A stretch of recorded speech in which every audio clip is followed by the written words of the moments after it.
They are tiny, beautiful works of art, handcrafted with care, and every piece tells its own story. And our Doug Meehan shows us the collectible mice that are made right here in Mass. One look at these faces, scenarios, and downright exquisite level of detail, well, it's hard not to smile at these almost human-like miniature mice.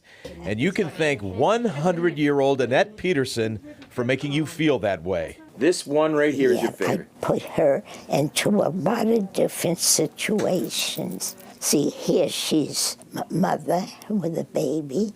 Annette started We Forest Folk as a cottage industry here in Carlisle back in 1972.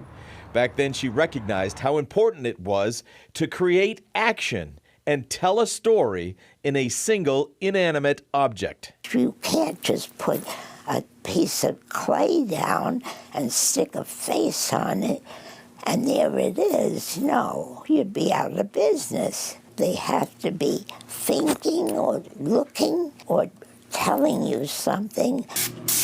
In the course of a few years, these small, and I mean really small, characters became a must-have for collectors across the country. So many times that people will come here and they say, I don't know, they just make me happy.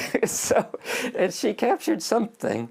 Annette's son Willie and his sister Donna, I'm trying to figure out, is this going to be a window here? Maybe an old chair? are the next generation to lead an extremely talented and dedicated group of artists. This team continuing the tradition of bringing these tiny clay characters to life. There's a lot of intricate putting together, and that's where it all happens here.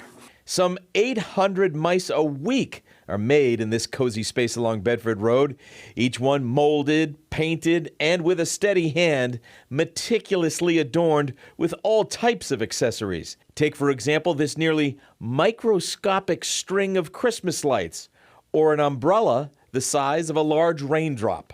Some things are very difficult where we have something like we have a clear jar of cookies and a fish in a bag. To bring that to the actual piece takes all my brain power. Over the years, these We Forest Folk have brought a whole lot of joy to a lot bigger folk. Every mini mouse crafted with a gigantic amount of love. It is sort of the essence when people never seen them before. It's usually that emotional thing that is what is appealing to people. You wouldn't think they're like those little rodents, you know, but they're cute. They can be cute. Not only can We Forest Folk be found at hundreds of gift stores across the country, Willie's daughter and now third generation of Petersens has brought the family business online. Yep, you can order your mouse by using your mouse. I'm Doug Meehan, WCVB News Center 5.